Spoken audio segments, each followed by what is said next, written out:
And joining us now, Republican Congressman Byron Donalds of Florida. Congressman, thank you for being with us this morning. Hi. Have you spoken to Donald Trump yet this morning? And what's your main takeaway from the election?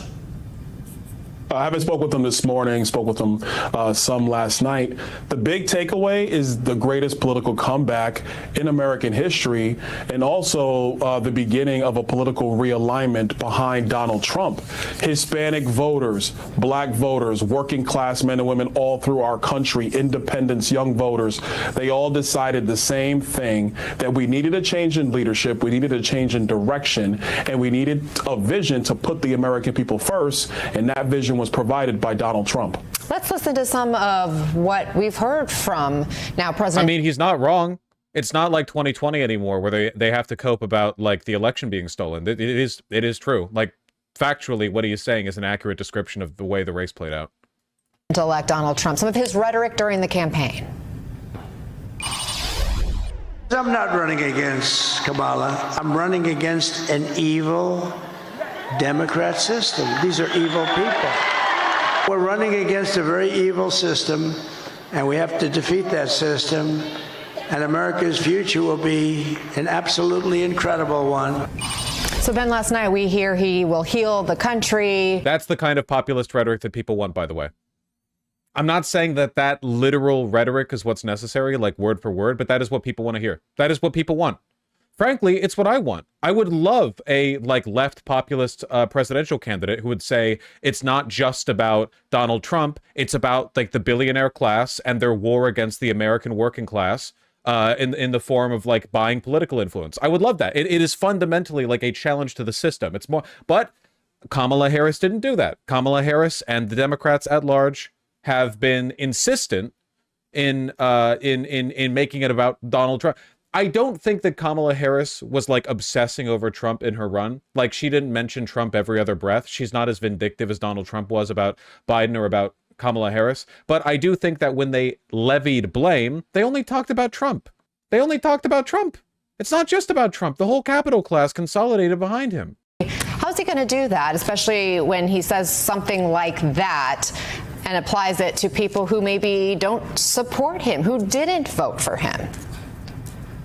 First and foremost, the success of the American people is how you unite the American people and unite our country. That's what Donald Trump is focused on. That's why his tax policy, his border security policies, those are the number one and number two reason why the American people came to support him, getting us out of these conflicts across the globe. That's what the American people want. And let's be very honest about what's happened in Washington, D.C. For 12 of the last 16 years, the Democrats have run Washington, D.C. And what have we seen? High inflation, stagnant economies, open borders, and a foreign policy that's not worked on behalf of the American people. That's why they chose Donald Trump, because yes, there is a part of the Democrat machine which is so entrenched that they thought that they could just kick out the then Democrat nominee Joe Biden to replace them with Kamala Harris. Well, it obviously failed last night. Look, he may So have... polls are just truly useless now, or were they correct? They can't tell. The polls were wrong. The polls, nowhere in the polling was this kind of a blowout predicted at all. The polls were hurting. I was correct in that assumption. They were just hurting in the wrong direction. I was correct in my belief. I still think that like AI poll hurting was taking place. I just didn't realize that it was pulling them from the right. My bad. Sorry. Have won the majority of the votes, but there are tens of millions of people who did not vote for Donald Trump. So are you saying they just need to get in line? I mean, here's how Mr. Trump has spoken. Did any poll predict such a low turnout for Dem voters? No.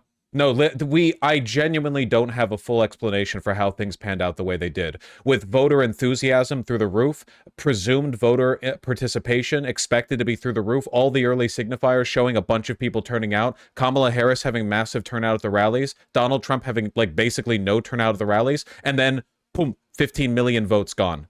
15 million down on the Democrat side. Where? How? I don't know, to be honest. I don't think it was a cheat. I think I know the reasons why it happened. I'm just still not entirely sure how it happened, if that makes sense. About political opponents. Let's listen. She's a crooked person. She's a bad person. Evil. She's an evil, sick, crazy, bad. Oh, no. Wire Chat is asking if Dems will still exist in 2028. The GOP got less than 50 electoral college votes for election in a row under FDR. They still exist today. Yeah, the difference being FDR wasn't a fascist. Pretty important difference.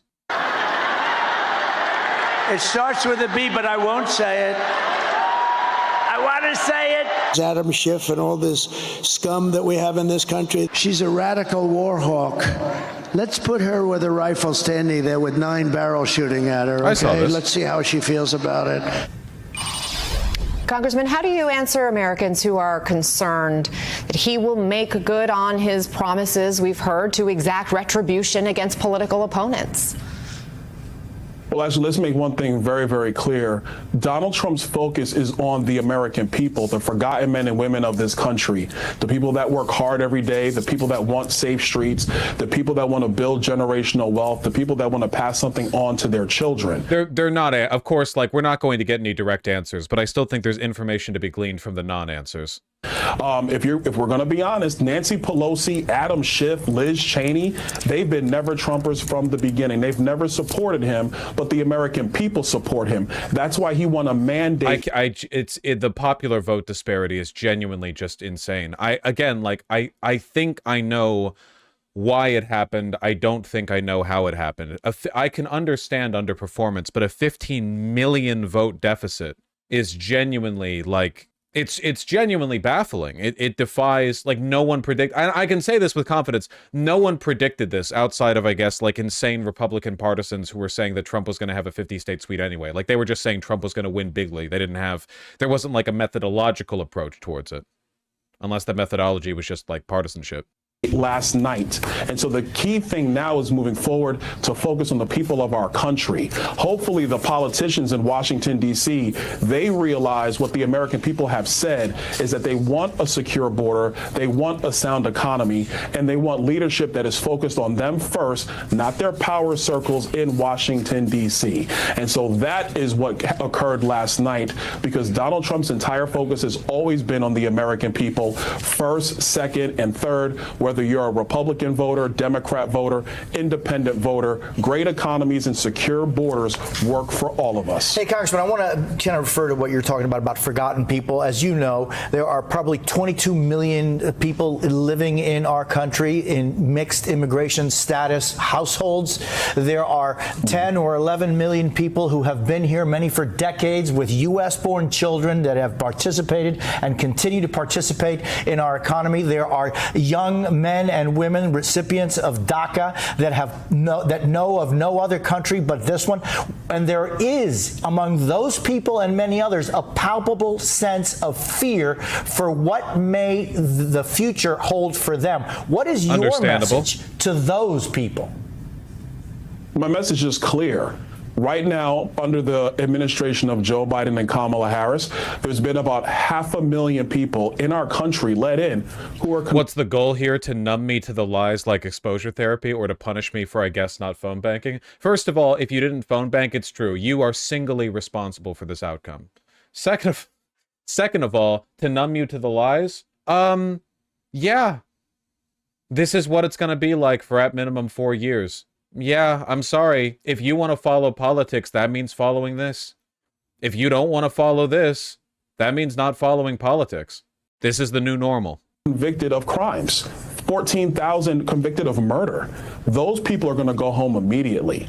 After that, then you have about another 6 to 8, maybe 10 million, maybe more that have come in through these wide open asylum procedures under Joe Biden and Kamala Harris. They've overwhelmed our cities. Now, if you want to talk about the people who've been here much longer than that. It's okay. Brit friends have been dealing this for the past 14 years. Don't you compare yourself. The Tories are nothing compared to that. I don't want to hear it. To me, non-Americans, you're not real. I don't acknowledge your presence for right now, okay? I cannot hear you. I cannot see you. I cannot hear you. I can't smell you even, which is good, you stinky Brits. You stinky, stinky Brits. Then we're going to have to get to that one as well. But this is going to be a humane process, because what is inhumane is leaving our borders massively open. We have young girls who were sold into sex slavery by the drug cartels. Those girls matter as well. What about the 350,000 children lost by the Biden-Harris administration, just lost in the United States? That's a major humanitarian crisis, and we're going to fix all of it. Those are issues of import. My question, once again, what do you say to those that aren't the ones that have crossed the border in the last couple of years, but the ones that have been here and that who in many ways have, through their actions in our country, been vetted? And what do you say to the hundreds of thousands of people from El Salvador that have been under TPS? What do you say to the thousands of people that have come from Haiti and continue to contribute in our country? What do you say to those people who look at the rhetoric that's been used recently and have a palpable sense of fear? What I will tell them is Donald Trump is going to follow the law. And so if you're this is going to suck. going to talk about rhetoric, which happens all over the place in politics, not just from Donald Trump, but from the political left as well. We have to be honest with people. We are going to follow the law. If you come to the United States legally, there is no issues whatsoever. But if you have come here illegally, unfortunately, yes, some people are going to have to be deported, starting with criminal aliens in the United States. That's great. Keep in mind that, like, people who are here through asylum processes are here legally again, but like again, it's the lies we have to get used to. It's the lies we have to get used to. His campaign press secretary, Carolyn Leavitt, said that he will launch the mass deportation operation of undocumented immigrants on day one. Day one. J.D. Vance literally said they could just change the law because the laws that give them legal residency are fundamentally illegitimate. Well, yeah, that's because he's like a Nazi. They love to do that shit. Weimar judges like to do the same thing. Can we go over the shift in state government sometime? I'm really sorry, but basically everywhere shifted right. It's not great. There have been better outcomes. We need to take a look at these guys and what they're advocating for. And one of President-elect Donald Trump's senior advisors, Jason Miller. Mr. Miller, thank you for joining us this morning. And how is President-elect Donald Trump reacting this morning? Well, he was doing great a couple hours ago when I last spoke with him. I didn't want to call this morning in case he did want to sleep just a little bit. But after receiving such a massive victory last night, and keep in mind, we're on pace for 312 electoral votes, even bigger than his win in 2016, winning the popular vote, first time a Republican has done that in 2 decades, and really setting this mandate for change that he can fix the economy and secure the border.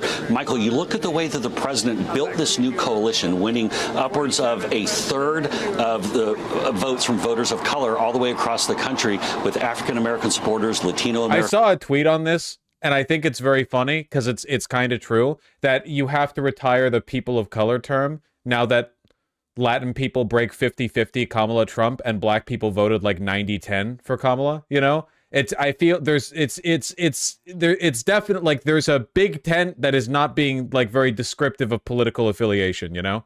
American supporters, Arab American supporters, the message has been sent. People are sick and tired of the direction the economy is going. They want that border secured. And the great thing about President Trump coming back, he's already done it before. He knows how to get that economy going, how to bring prices down. So people are optimistic that it can be fixed right away. Well, we'll see if that's possible. But has he spoken with VP Harris yet? As of the last time I spoke with President Trump, they had not connected. They have now.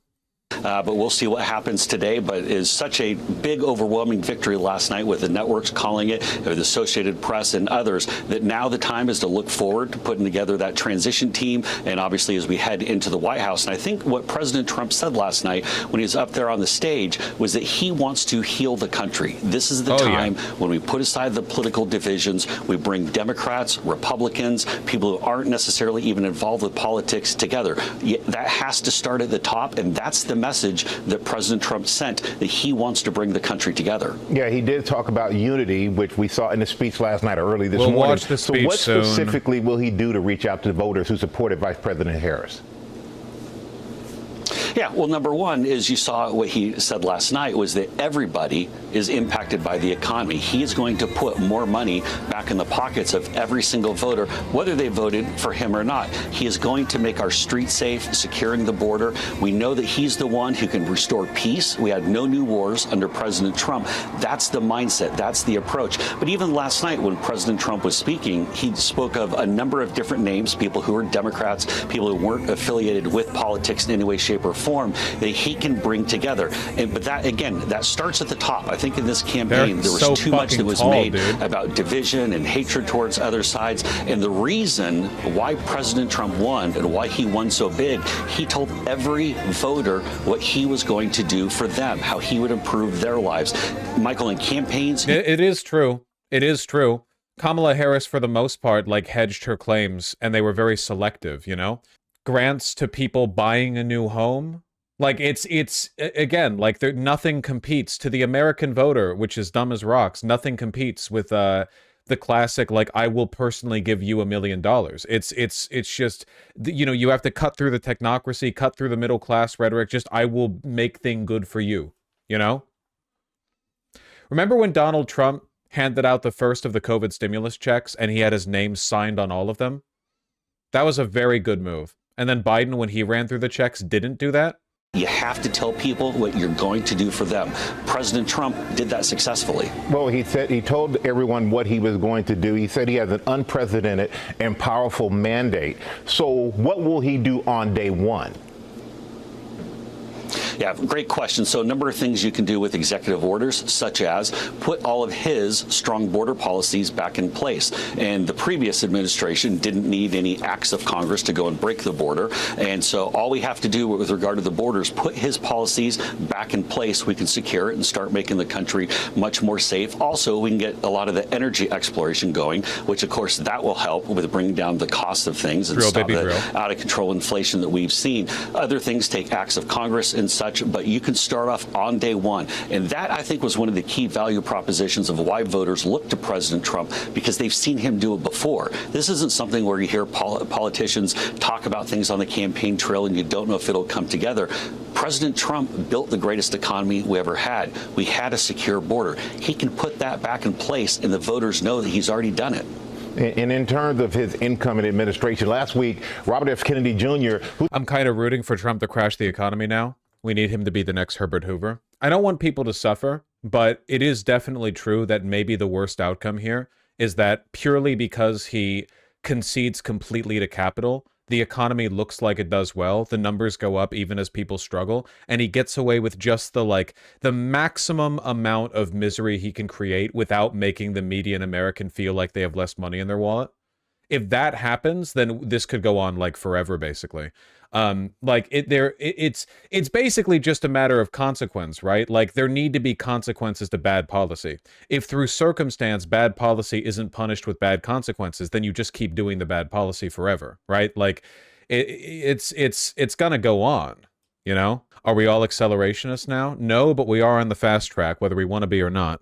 Who's a vaccine skeptic, said that Trump has... If there are no bad consequences, is it bad policy? Oh, 100. Yeah, absolutely it can be. First of all, it's kind of framed through perception, right? Like, people can think policy... Like, for instance, the, Reduce Inflation Act was fantastic, but nobody talks about it, right? Perception trumps reality, for one. And for two, it's possible for the negative consequences of bad policy to not have a negative impact, in part because of, like, externalities, and in part because people are told not to care about it. Or there can be other things that are being done that hold it over. For example, like, maybe America has an economic boom under Trump because investors are so confident they start throwing money around willy-nilly, which leads to eventually regulatory collapse. But in the short term, everything looks like it's going really good. So there are no immediate consequences, but down the line, like, we've the economy, you know? The hope there, if bad things are done, bad things need to happen, and if good things are done, good things need to happen. And those don't always line up perfectly.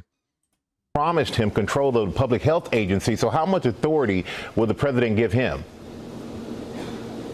Well, it's far too early to talk about specific positions. The president has put together two great co-chairs of his tax bill that was only permanent for the rich, but taxes on poor went up by in 10 years is a good example. Not just 10, right? It was like 6 or something. Yeah, the For those who remember, back during Trump's administration, he passed a tax cut for everyone, except the tax cut for the wealthy was permanent, but for the poor it was temporary. So the taxes went back up for the poor under that bill in the next administration.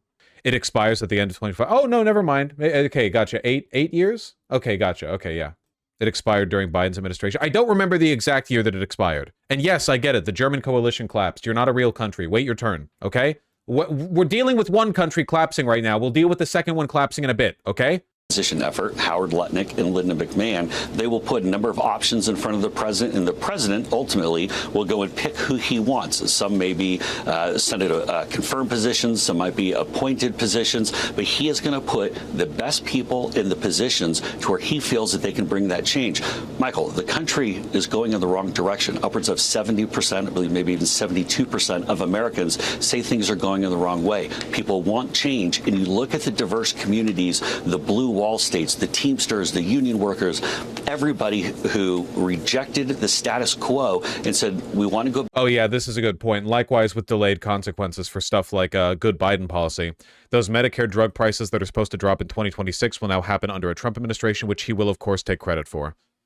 And the infrastructure investments, yeah. Back to how we had it with President Trump, and that message is clearly sent. When you win the popular vote like that, you have a mandate for change, and that's exactly what President Trump will do. Well, will definitely be a change. Jason Miller, thank you so much for joining us. We appreciate your time this morning. Thank you. That's cool. That's good. Getting the media cycle. I'm like inoculating myself with CNN, NBC, and ABC coverage before we go to the inevitable Fox News coverage. Still things we don't know, but obviously the picture here of what we're looking at is... Oh, yeah, let's hear about the concession. We've learned that Vice President Kamala Harris has officially conceded the 2024 presidential election, calling President-elect Donald Trump to offer her congratulations. Our senior White House correspondent, MJ Lee, is here with me in the studio. Give our viewers a little bit more information. What else are you learning? Yeah, this was a phone call that we had been waiting on all day. We are told by a senior Harris aide that the vice president did call the former president to concede the 2024. Why did she concede? Why wouldn't she? She lost. Race. She congratulated him on his victory, and we are told that she talked about the importance of the transfer of power, being peaceful, and also about being a president for all Americans. Of course, as we have been talking about all day long, the next time we expect to hear directly from the vice president is at Howard University. This is, of course, where she was expected to be. Last night, she ended up not appearing at her own election night party. That was crazy, by the way. Not appearing at your own election night party? That's genuinely insane. This is not surprising that the vice president ended up making this concession phone call. We got no indications whatsoever from Democrats and the Harris campaign that she had any plans to contest the race in any way. I think watching for the tone that she uses and exactly... She knew it was bad, probably had some insider info. That is still like a monumentally bad thing to do. That's such an insanely bad thing to do. Like, if you are... You can't... You can't, like, it projects so much cowardice and weakness and so on and so forth, you know? Like, you have to stand tall no matter what. How she talks about her loss and this moment in American politics is going to be so significant. There are going to be millions of Americans, many of whom are disappointed, even despondent about the results of last night's election, who will be looking to her for cues on, so what does this mean for going forward? How do I move on? This was an election that was so divisive, that was so just ramped up in the rhetoric. Why is no one talking about challenging the count when we had so much evidence? There's no, it's not cheated. The results are decisive and final. There's not. I implore you to not engage in the impulse to do like blue MAGA, stop the steal but reverse. Like, she lost decisively. She lost by millions more votes than Hillary Clinton lost by. Millions and millions. She lost the popular vote by millions of votes. There's no way around it. And I think a lot of people are wondering, well, now that the vice president has conceded the race, what are the cues that we can take from her on what moving on actually looks like and how to process the prospect of Donald Trump coming back for a second term at the White House? And I think it's important to note, as you and I well know and all of our viewers know as well, she is now doing what Trump refused to do 4 years ago when he lost the presidential election. He refused to concede. He refused to congratulate her. He refused all of the normal things that politicians in America... Stop the steal is politically viable, though? No, it's not. The stop the steal stuff came out during like a grinding, agonizing, multi-days long, nail-biting, neck and neck, just a few thousand votes down in like swing states kind of deal, you know? This was decisive and countrywide. Have always done when they lose an election. They congratulate the winner and they move on. Right. She is doing that right now, to her credit. Yeah, and so much of her campaign had been about emphasizing sort of the norms that had been in place for so many years in our country and our politics, and something that, as you point out, the former president so often refused to abide by and refused to go along with, something as simple as a concession call. You're absolutely right that was one of the many ways in which Donald Trump was just different. And remember what happened when he refused to. This is a cope. This is just cope. I don't care. Let's hear more about how they reacted inside, and then we send this one to the editor minds. The editor minds. Looking at is starkly clear. We are standing by to hear from Vice President Kamala Harris. Obviously, she did not speak last night. Source now telling us she will deliver her concession speech this afternoon. Is this actually a shock, or did we see this coming a mile away? This is a shock. Howard University, and this will be the first time that we will hear the concession speech is in 35 minutes since she lost to Donald Trump, a night that, of course, she thought would go very differently, that Trump seemed to think could go very differently. Priscilla Alvarez is just outside the Harris campaign headquarters in Washington, D.C. Elena Treen is outside Trump's campaign headquarters this morning. So, Priscilla, first to you, what do you know about just what's gone on in these past few hours in the inner circle of that campaign, where we had all heard their view? They'd been public. They were confident. They thought, David Plouffe said, they thought they could win all 6 or 7 swing states. And yet here we are. Aaron, I've been talking to allies of the vice president and sources close to the campaign over the course of the morning, including in the early morning hours, and they are in a state of shock and disbelief. Just to give you a sense of some of what I'm hearing, one source telling me that their, quote, stomach is in knots, another telling that they felt, quote, terrible, and another just describing the mood among campaign officials as, quote, gloomy. And it was Pennsylvania and the results that came in Pennsylvania that was really the nail in the coffin. This source also saying bluntly, the caveats won. Now, the reason that there is so much shock this morning among those closest to the vice president is because of what was being said privately and publicly by senior Harris campaign officials, essentially projecting optimism and confidence in those final hours leading up to election night, feeling as though they could pull some of those undecided voters to their side. And of course, finger pointing has already begun because part of this strategy also includes. By the way, speaking of finger pointing, I'm just going to put my foot down on this. If any of you waste any time whining about third-party voters or Jill Stein, don't. She got like half of the people voting for her that she did back in 2020. Jill Stein wasn't even like a rounding error in this election. It was entirely Kamala Harris didn't bring people out to vote for her. It would like obviously she's horrible and a Russian agent and a fascist and blah blah blah, but like this, she has nothing to do with this. Included bringing in disaffected Republicans. Even in Michigan, you can't like seek out edge cases here. It doesn't matter. That's not what happened. That's not the she was less of an influence this election than last one. Focus on what actually matters. Don't give, Jill Stein what she wants by attributing this massive loss to her.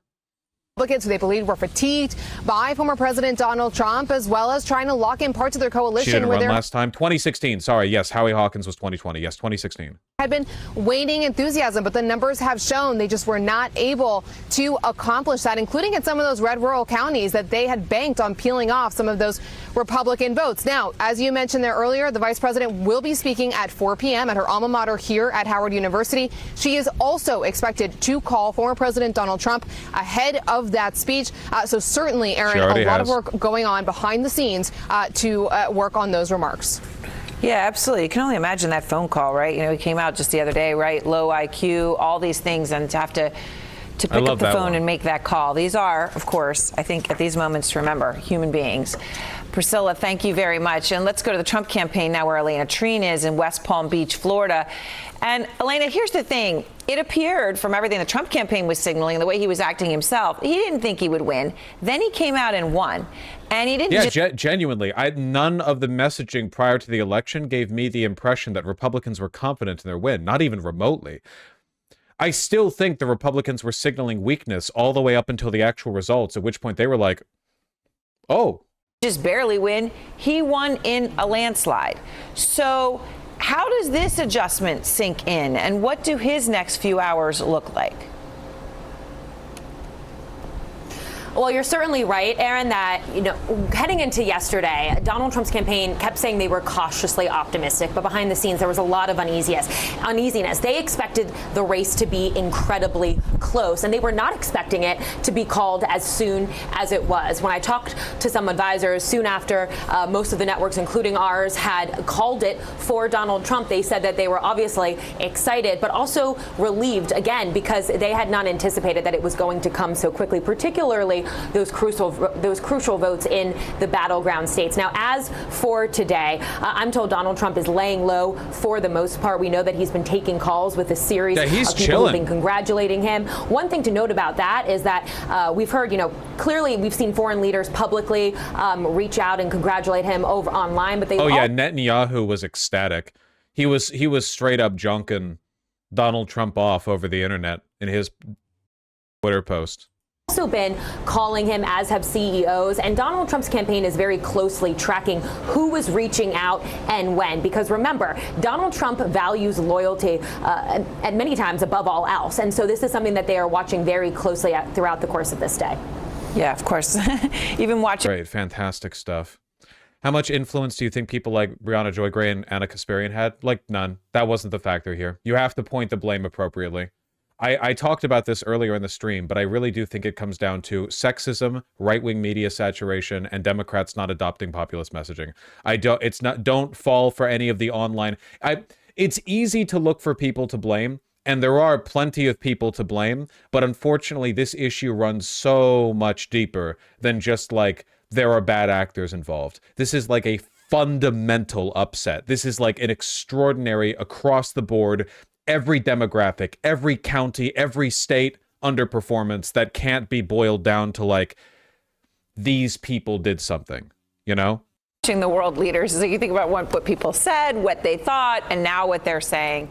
How does he manage that? I mean, so much is resting on how he manages that for the whole country and the world. Elena, thank you very much.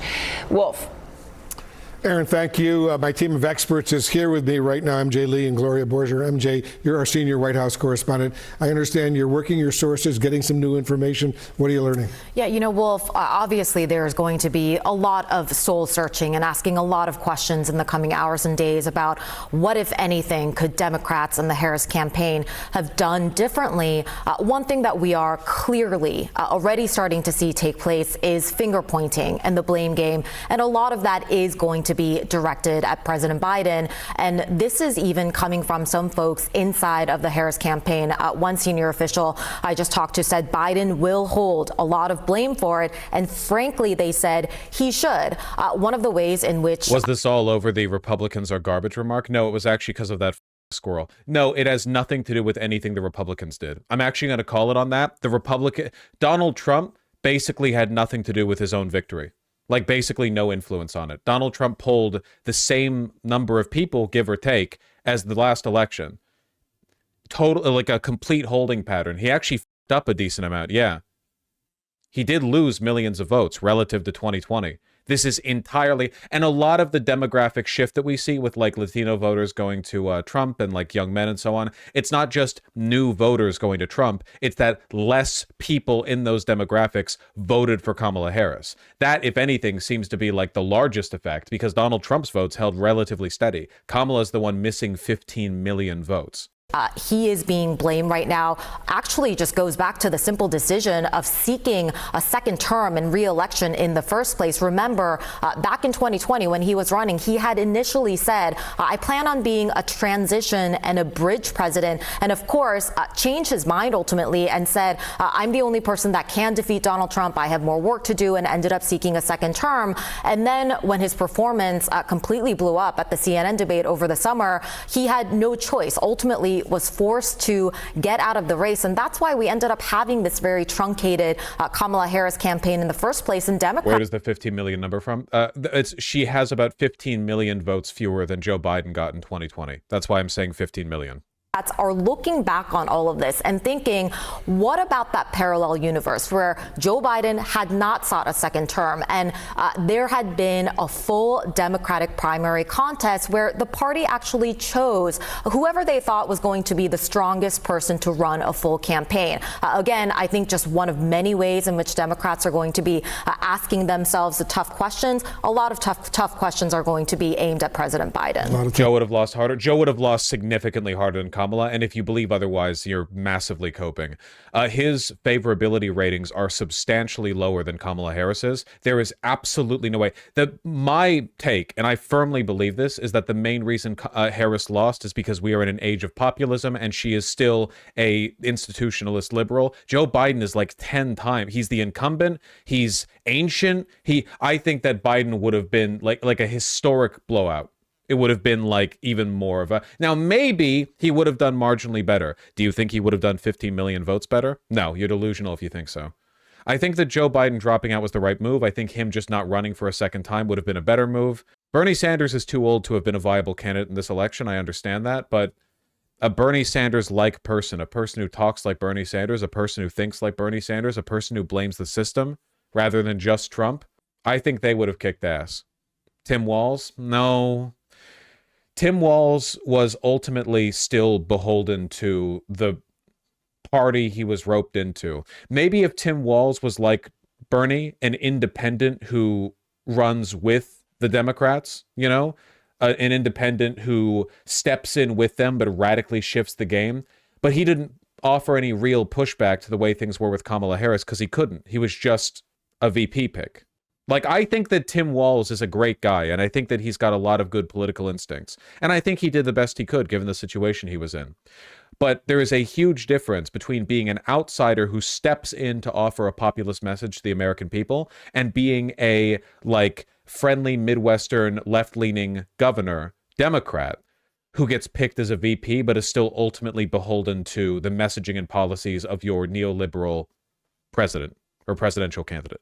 Tough questions indeed. Gloria, let's talk a little bit about what was going on, some mistakes that may have been made. The Harris campaign focused heavily on abortion rights for women, as you know, focused heavily on the threat to democracy, right, which they kept referring to. But the CNN exit polling results, which came out overnight, showed that it was the economy, more specifically inflation, that was a decisive issue for voters out there. Nearly 7 in 10. It really is just like you can do whatever you want. You can support as much genocide as you want or disenfranchise as many people as you want, as long as people are getting cheap personal chauffeurs for their burritos from the local Mexican joint. That's their standard for who they're voting for. Described the economy as not good or poor. 75% said inflation had caused their family hardship in the last year. So was this a miscalculation on the part of the Harris campaign? Well, look, as MJ was saying, I think that Kamala Harris had this albatross around her neck, and it was Joe Biden. And she had a very difficult job separating herself from Joe Biden. In the exit polls, you see that 80% of Trump supporters say that they were worse off than they were 4 years ago.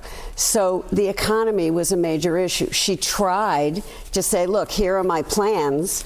But I think a pivotal moment was on The View, when she couldn't distance herself from Biden and couldn't think of... Yeah.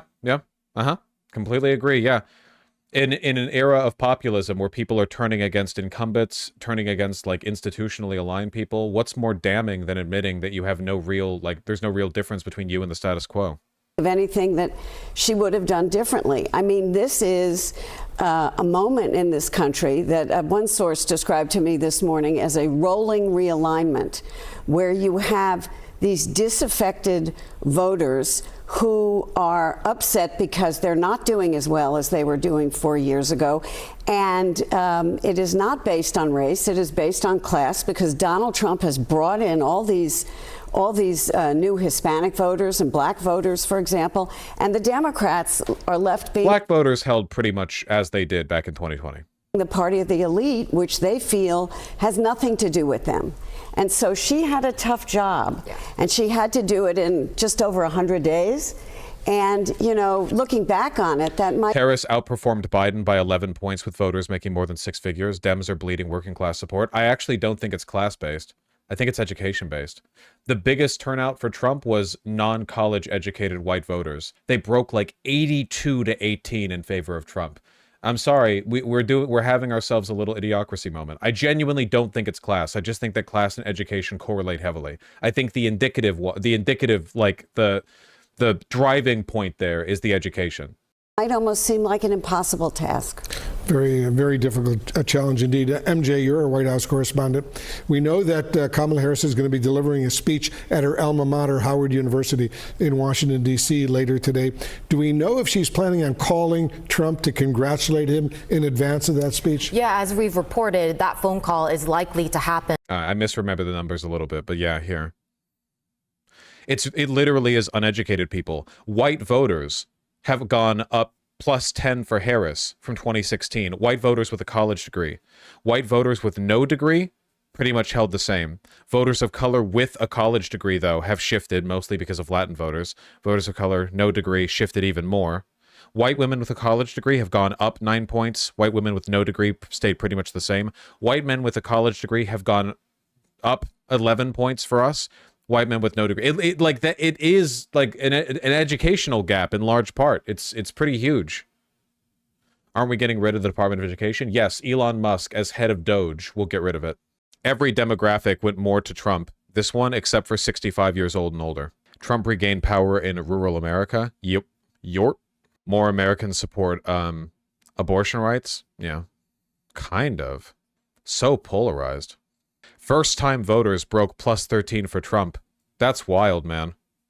Plus 13 for first-time voters. You see how Latinos got a plus 33 bump for Trump since the last election? Yep, it's the single largest shift. It's crazy. Clinton literally got plus 31 margins by saying she's their abuela and that she always keeps hot sauce in her purse. And then Trump, who says he's going to deport the animals that are infesting this country like a disease. He's going to stomp out the rats. That gets Latino support plus 12. Which message will resonate more with Latin voters? Same with Latina women. 22-point shift. And before she actually addresses the public. That song really did a number, didn't it? Yeah. I mean, remarkable that there was a whole election night party essentially set up at her alma mater in Washington, D.C. last night. She ended up not making that appearance, period. Really reminds you of actually the 2016 Javits Center setup where Hillary Clinton was supposed to appear. Everybody thought that there was going to be a celebration, and ultimately John Podesta ended up coming out to tell the crowd it's time to go home.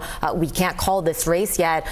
It is going to be very, very interesting to watch what tone the vice president takes as she publicly concedes this race, again, presumably. Yeah, I can't. Yeah, we get it.